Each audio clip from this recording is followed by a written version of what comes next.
there are some laws governing the commissioning of the hospital.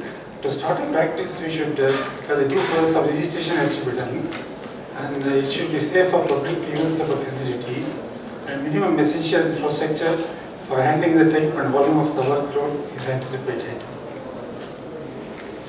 To begin with, it is in the older days where they started as a proprietorship or a partnership firm, where the liability is to come on the individuals itself. So it's better to start as a registered corporate entity, which helps in the liability and to ease the transfer of practice. And it also, we can trademark or brand registration and intellectual property registration can be done. So normally BBMP rates rate on the bylaws for the infrastructure of medical establishment. FER is floor area ratios and packs, permissible and maximum coverage, what are the parking requirements, and bylaws by the local governing body are the form of publishing about books once in a year, and there is electricity rules, fire prevention and safety, lifts and escalators, and water and sewage board, all these things are involved. So BBMP bylaws for medical establishment, BBMP divides Bangalore city into residential and commercial zones. Normally, even though hospital or healthcare is a commercial activity, you can start in a residential area also with the invoice from neighboring residential persons. The book which BBMP publishes notes the width of the road, the built-up area, parking space specified. BBMP also specifies about the display of boards. Like any other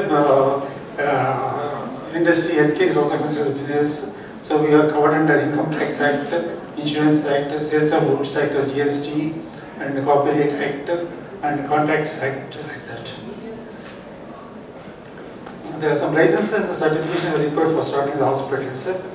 So some licenses which you require the starting of the practice, inspection by electrical installation, NOC from local municipal office, registration under the Societies Registration Act, and there is a license for storage of petrol and diesel, income tax exemption certificate once in 3 years, and NOC from the 5 services have to be for implementation. So some licenses were to be every 5 years, like drug license for medical stores, license to operate the blood bank, and registration of PCP Act. This has to be renewed every 5 years once. And once only we can, registration is required in case of income tax, registration for VAT, registration for EPF, and registration for ESA coverage of the employee. And the MTP Act is not required for the Ophthalmic doctors, but other general hospital acting. Registration of KPM is required every 5 years once you are treating another Comparative Medical Establishment Act. Authorization for generation of biomedical waste, once in 3 years you have to renew that. License for operating lift yearly once in a year has to be done. The periodic reports and the return as a legal commitment for the hospitals. Every monthly once or yearly once you have to send the report to the concerning authorities, the biomedical waste generation, income tax annual once, blood bank and MTP reports monthly once, PNDT monthly once, ESA and GST monthly or quarterly once. There are so many lists like this which are applicable to general hospitals, like birth centers, communicable disease report, ultrasound scan registration act when you purchase a new instrument. Mostly if I seek a window to surrender, give all these licenses to be good. So we should force the government to form a single window system for all these submitting reports. Other than that, there are some laws governing the environmental safety, like air, biomedical waste management, Environment Protection Act rules, NOC from Pollution Control Board, and noise and pollution control rules. There are some laws governing the sales, storage of drugs and safe medication, like Drugs and Cosmetics Act, Narcotic and Psychotropic Substances Act, Drug Control Act, Sales of Goods Act, which is now replaced by GST. GST. This controls the usage of drugs and chemicals and blood products. The employee employed 12% from the employer side. If it is not done, punishable with fine or imprisonment for violation. ESI is more than 20 employees are there, and less than 50,000 salary is compulsory with ESI.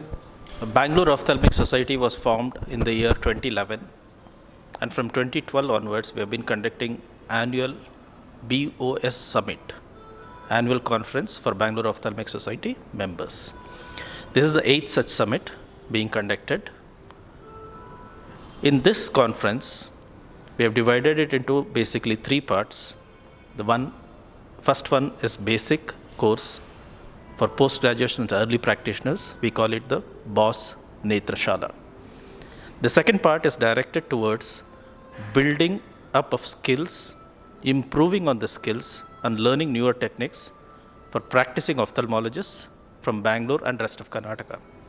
The third part, the most important, is improving the soft skills and other skills that a doctor needs to do in his practice. This we call as practice management. These are the 3 different, broadly 3 different types of talks that are being presented here. When you think about the faculty comprises of almost all top ophthalmic surgeons from across India, from all the leading premier institutes, and most of them from Karnataka also. As regards the delegates, most of them are from Bangalore, but we also have delegates from rest of Karnataka and our neighboring states. Normally, this conference we get around 500 to 600 registrations, and we have crossed already 550 in this conference.